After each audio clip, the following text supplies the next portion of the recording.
Psalm 57 and verse 1.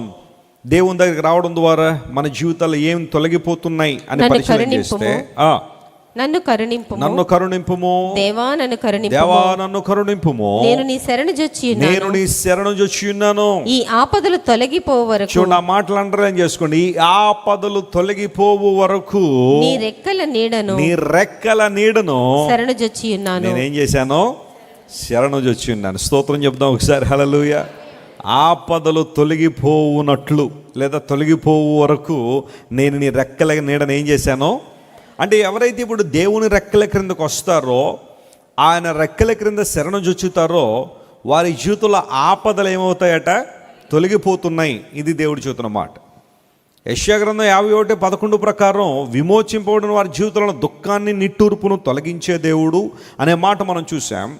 ఆ తర్వాత యెషయా 14:25, హోషియా 11:4 ప్రకారం దేవుడు మన మీద కాడిని తొలగించున్నట్లుగా ఆ కాడిని దేవుడు విరిచివేసి మనకు భోజనం పెడతాడని బైబిల్లో రాయబడింది. ఇప్పుడు ఈ మాట మనం చూస్తే ఆపదలు తొలగిపోవునట్లు, ఇంగ్లీష్లో ఆపద అన్న చోట కెలామిటీ అనే పదం వాడారు. కెలామిటీస్ అనే పదం అనగా కొన్ని సందర్భాల్లో ఆ వైపరీత్యాలు అనుకోకుండా వచ్చే ఆ పరిస్థితులు కొన్ని ఉంటాయి. రకరకాల ఆపదలు మనిషి ఎదుర్కొంటూనే ఉన్నాడు. కానీ ప్రభు అంటున్నాడు, ఆ ఆపదలను దేవుడు తొలగిస్తాడు. ఒకళ్ళ ఉదయకాల సమయంలో నీ జీవితంలో కూడా ఒక ఆపద ఉందేమో, ఒక భయంకర పరిస్థితిని ఎదుర్కొంటున్నాం. అకస్మాత్తుగా నీ జీవితంలో అప్పటిదాకా బాగానే ఉన్నాయి, అప్పటిదాకా అన్ని పరిస్థితులు బాగానే ఉన్నాయి, అకస్మాత్తుగా నీ జీవితంలో వచ్చిన ఒక పెను తుఫాను నీ జీవితాన్ని అంతా కూడా భయంకర పరిస్థితులు నెట్టేసిందేమో.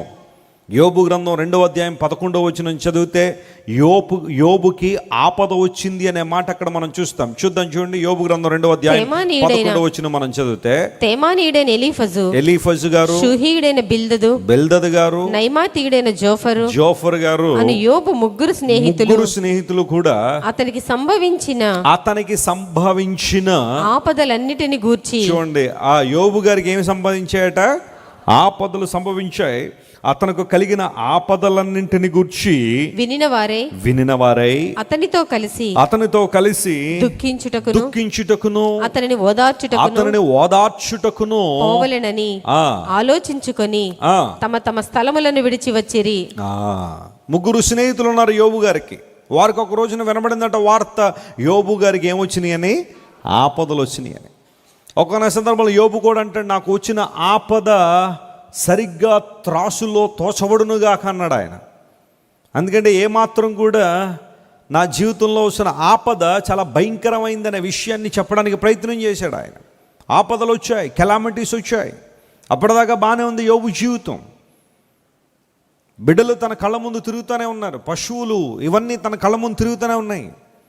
కానీ ఆల్ ఆఫ్ ఏ సడన్గా తన జీవితంలో ఒక పరీక్ష రావడం, ఒక టెస్ట్ రావడం, ఆ పరీక్షలో భాగంగా ఆఖరికి యోబు తన ఆరోగ్యాన్ని కూడా పోగొట్టేసుకున్న పరిస్థితి. చిల్ల పెంకులతో తన దేహాన్ని ఏం చేస్తున్నాడట?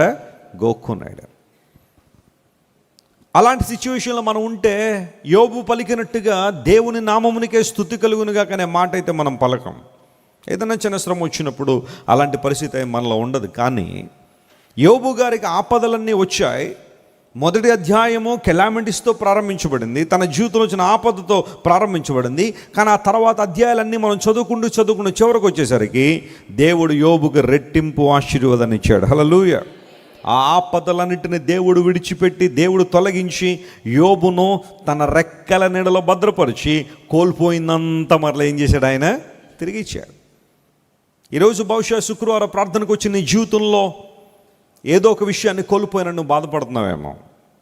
ఒక ఆపద, ఒక ప్రళయంలో నీ జీవితం మీద వచ్చి పడిందేమో. అప్పటిదాకా బాగానే ఉన్న పరిస్థితులన్నీ కూడా సడన్గా నీకు వచ్చిన మెడికల్ రిపోర్ట్స్లో ఒక తేడా కావచ్చు, లేదా నీ పిల్లలు ఏదో ఒక భయంకర పరిస్థితుల్లో, ఒక నేరంలో వారు పట్టుబడడం కావచ్చు.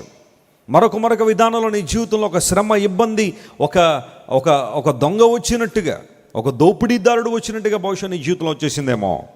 ఈ ఆపదలు తిరిగిపోవాలంటే నువ్వు చేయాల్సిన పని ఏంటో తెలుసా? దేవుని శరణు కోరాలి అని బైబిల్ సెలవిచ్చింది. ఆయన మన ఆశ్రయం, ఆయన మన ఆధారం, ఆయన రెక్కల నీడనే మనం శరణు కోరగలిగితే, ప్రభువా నీవే నా శరణమని దేవుని దగ్గరికి రాగలిగితే ఆపదల నుండి దేవుడు ఏం చేస్తాడు? మనల్ని తప్పించే దేవుడు. పౌలు మహాశయుడు దేవుని సేవకు వచ్చిన తర్వాత కూడా అనేక ఆపదలు ఎదుర్కొన్నాడని ఒక సందర్భంలో అతను రాసుకుంటూ వచ్చాడు.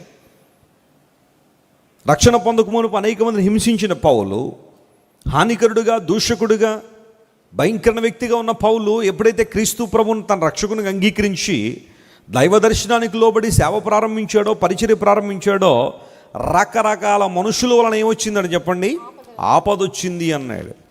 మీరు ఇంతవరకు విన్న దైవ సందేశం మరియు దేవుని సేవకులు చేసిన ప్రార్థన మీకు ఆశీర్వాదకరముగా ఉన్నదని విశ్వసించుచున్నాము. ఈ సందేశాన్ని మీ స్నేహితులకు, బంధువులకు షేర్ చేయండి. మీకు ఏదైనా ప్రార్థన అవసరత ఉన్నచో మా ఫోన్ నంబర్లకు కాల్ చేయండి. దేవుడు మిమ్మల్ని ప్రేరేపిస్తే విశ్వాసంతో సాగుచున్న ఈ పరిచర్యను ప్రోత్సహించండి. మరిన్ని వర్తమానాలు, పాటలు వినుటకు జాన్ వెస్లీ మినిస్ట్రీస్ అను మా యూట్యూబ్ ఛానల్ను సబ్స్క్రైబ్ చేసుకొనండి. ప్రభువైన యేసుక్రీస్తు కృప మీకు తోడైండును గాక.